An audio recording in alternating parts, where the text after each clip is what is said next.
मन को खाली करना सीखो। एक गुरु का शिष्य बहुत गहन ध्यान कर रहा था, लेकिन उसका ध्यान केंद्रित नहीं हो रहा था। उनका मन सदैव विचारों से भरा रहता था। उसने अपने दिमाग को खाली करने की बहुत कोशिश की, लेकिन उसकी सारी कोशिशें नाकाम रहीं। अंत में जब वह सब कुछ कर चुका, तब वह अपने गुरु के पास गया और बोला, गुरुदेव, मेरा मन हमेशा विचारों से भरा रहता है। मैं एक जगह ध्यान केंद्रित नहीं कर पाता। जब देखता हूँ तो दूसरी चीज पर चला जाता हूँ, फिर तीसरी और चौथी चीज करता हूँ। मेरे दिमाग में हजारों विचार चलते रहते हैं और मुझे पता भी नहीं चलता कि ऐसा कब होता है। बहुत समय बाद मुझे एहसास होता है कि मैं क्या करने बैठा था और क्या सोच रहा था। हे गुरुदेव, मैं अपने दिमाग को विचारों से खाली करना चाहता हूँ। मैं चाहता हूँ कि मेरे मन में एक भी विचार न रहे। जब चाहूँ तभी विचार उठना चाहिए। गुरु ने कहा कि किसी भी समस्या का समाधान तभी होता है जब हम समस्या की जड़ तक पहुँचते हैं, समस्या को ठीक से समझते हैं और जानते हैं। क्या आपने उस मन को भी जाना है जिसे आप खाली करना चाहते हैं? शिष्य ने कहा, गुरुदेव, मैंने मन को जानने की बहुत कोशिश की है, लेकिन जितना इसके बारे में जानता हूँ, यह उतना ही रहस्यमय होता जाता है। गुरु ने कहा, जाओ और छोटे छोटे पत्थरों से भरा एक घड़ा ले आओ। तब शिष्य छोटे छोटे पत्थरों से भरा एक घड़ा ले आया और गुरु के पास रख दिया। गुरु ने कहा, इस घड़े को अपना मन समझो और इस घड़े में पत्थर भरे हुए हैं। अब इस घड़े में और पत्थर डालो। शिष्य घड़े में पत्थर डालने लगा। घड़ा पहले से ही भरा हुआ था। 12वां पत्थर रखते ही बाकी सभी पत्थर नीचे गिरने लगे। तब गुरु ने कहा, रुको और ध्यान से देखो। अब घड़े में कोई पत्थर तो नहीं आ रहे हैं, बल्कि वह नीचे गिर रही है, क्योंकि यह भर गया है। इसमें जो भी आ सकता था वह आ गया, अब और पत्थर नहीं आएंगे। यदि आप दूसरा पत्थर लगाना चाहते हैं तो पहले पत्थरों को बाहर निकालना होगा। शिष्य ने तुरंत कहा, गुरुदेव, मैं समझ गया कि आप क्या कहना चाहते हैं, कि हमें अपने दिमाग को विचारों से खाली कर लेना चाहिए। गुरु मुस्कुराए और गुरु ने कहा, पहले पूरी बात समझो और फिर दिमाग को खाली करो।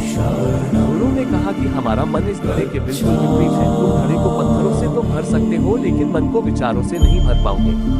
मन हमेशा खाली रहता है। शिष्य ने कहा, गुरुदेव, मुझे कुछ समझ नहीं आ रहा है। अगर दिमाग हमेशा खाली रहता है तो हम उसे खाली करने की कोशिश क्यों करते रहते हैं? इसकी क्या जरूरत है? गुरु ने कहा, इस घड़े से एक एक करके सारे पत्थर निकालो। शिष्य ने वैसा ही किया और घड़े से एक एक पत्थर निकालता रहा और अंत में घड़ा खाली हो गया। गुरु ने कहा, देखो, तुमने एक एक पत्थर निकाला, ये घड़ा खाली हो गया है। अब आप इस घड़े में कोई भी पत्थर डाल सकते हैं, दूसरा पत्थर डाल सकते हैं या फिर वही पत्थर दोबारा डाल सकते हैं। आप इसे आधा भर सकते हैं या फिर पूरा भर सकते हैं। शिष्य ने कहा, गुरुदेव, मैं भी ऐसा ही हूँ। मैं बता रहा हूँ कि मन को खाली करना है। ये तो पत्थर हैं, इन्हें आसानी से निकाला जा सकता है और घड़ा खाली किया जा सकता है, लेकिन मैं अपने मन को कैसे खाली करूँ? गुरु ने कहा, इस खाली घड़े में एक पत्थर डालो और 2 पत्थर निकाल लो। शिष्य ने ये कहा, ऐसा कैसे हो सकता है कि जब इस घड़े में एक पत्थर होगा तो एक ही पत्थर निकलेगा, फिर 2 पत्थर कैसे निकल सकते हैं? गुरु ने कहा, चलो ऐसा करो, इस घड़े में 2 पत्थर डालो और 4 पत्थर निकाल लो। शिष्य ने कहा, गुरुदेव, ये कैसे संभव हो सकता है? ये कोई चमत्कारी बर्तन नहीं है कि एक डालो तो 2 निकालो, 2 डालो तो 4। गुरु ने कहा, ये घड़ा चमत्कारी नहीं है, लेकिन तुम्हारा घड़ा यानी तुम्हारा मन चमत्कारी है। यदि आप इसमें एक विचार निकालेंगे तो इसके पीछे 2 विचार होंगे। जब आप उन 2 विचारों को पकड़ते हैं तो उनके पीछे 4 विचार उभर आते हैं और वह खाली नहीं रहता।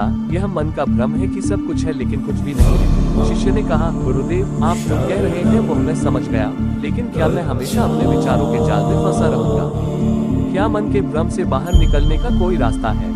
बिल्कुल नहीं। और जब आप उन 4 विचारों को पकड़ते हैं तो उनके पीछे 16 विचार उभरते हैं और ऐसा करने से विचारों की एक लंबी श्रृंखला बन जाती है और आप कहीं नहीं रुकते, एक के बाद दूसरे विचार को पकड़ते चले जाते हैं। ये मिट्टी का घड़ा पत्थरों के घड़े के समान है, भरा रहेगा, लेकिन आपका मन कभी नहीं भरता, वह हमेशा खाली ही रहता है। हमारा दिमाग भी एक विचार के बाद हमारे लिए हजारों विकल्प खोल देता है और हम एक मुख्य विचार को छोड़कर उन हजारों विकल्पों में फंस जाते हैं। शिष्य ने कहा, मैं आपकी बात अच्छी तरह समझ गया हूँ, लेकिन अब मुझे क्या करना चाहिए? मेरा मार्गदर्शन करें। गुरु ने कहा, मन के जाल में मत उलझो, मन को खाली करने की कोशिश मत करो, अपना ध्यान इकट्ठा करो, एकाग्रता लाओ, जो भी कर रहे हो उसे अंतिम मानकर करो। ऐसे करो कि बाद में इसमें आपको कुछ भी करने की जरूरत नहीं है। और जब आप किसी दूसरे विचार पर काम करते हैं तो बस उसी पर काम करें, कोई दूसरा विचार नहीं। मन के भ्रम से बाहर निकलना इतना आसान नहीं है, लेकिन अभ्यास सब कुछ कर सकता है। शिष्य ने कहा, गुरुदेव, मैं भी ऐसा ही करूंगा। ये समझाने के लिए आपका बहुत बहुत धन्यवाद। हम सभी अपने दिमाग को खाली करने की कोशिश करते हैं, मन में उठते बैठते विचारों से परेशान रहते हैं। हम चाहते हैं कि ये विचार कहीं चले जाएं, और हम शांत हो जाते हैं, लेकिन जितना हम इन विचारों से दूर भागते हैं, हम विचारों का उपयोग करते हैं कि वे हमें शांत करते हैं, और वे आपके उन्हीं विचारों से जुड़े होते हैं जिन्हें आप छोड़ना चाहते हैं। इसलिए ये विचार इतनी शक्तिशाली है। जब आप सोचना ही नहीं चाहते तो आप शांत रह सकते हैं। ये तभी संभव है जब आप शांत रहने की कोशिश करना बंद कर दें और अपनी समस्या को हल करने पर ध्यान दें, ध्यान केंद्रित करें और समझें कि चिंता करने से नहीं बल्कि सोचने से समाधान मिलता है। गुरु ने कहा, इस मिट्टी के बर्तन को पत्थरों से आधा भर दो। शिष्य ने वैसा ही किया। फिर गुरु ने कहा, अब इन पत्थरों में से एक पत्थर चुन लो और उस पत्थर की एक छोटी सी मूर्ति बनाकर मुझे दे दो। मैं जानता हूँ कि तुम एक अच्छे कलाकार हो। जब शिष्य ने 11वां पत्थर निकाला और उस पत्थर को तराशना शुरू किया तो उसे एहसास हुआ कि यह पत्थर अच्छा नहीं है। तो उसने घड़े से दूसरा पत्थर निकाला, उसे वह पत्थर भी पसंद नहीं आया। फिर उसने तीसरा पत्थर निकाला, उसका रंग उसे पसंद नहीं आया।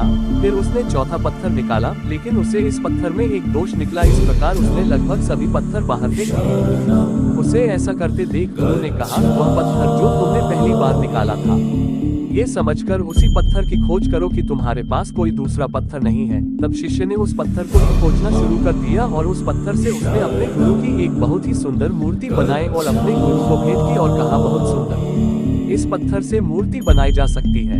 मैं इसका विचार भी नहीं कर सकता था। गुरु ने कहा कि जब कोई दूसरा विकल्प नहीं है तो हम अपनी सारी ऊर्जा उसमें लगा देते हैं और उसे सर्वश्रेष्ठ बनाते हैं। जब कोई दूसरा विकल्प है तो हम सिर्फ पत्थर चुनते रहते हैं। मान लीजिए कि मूर्ति नहीं बनाई गई है।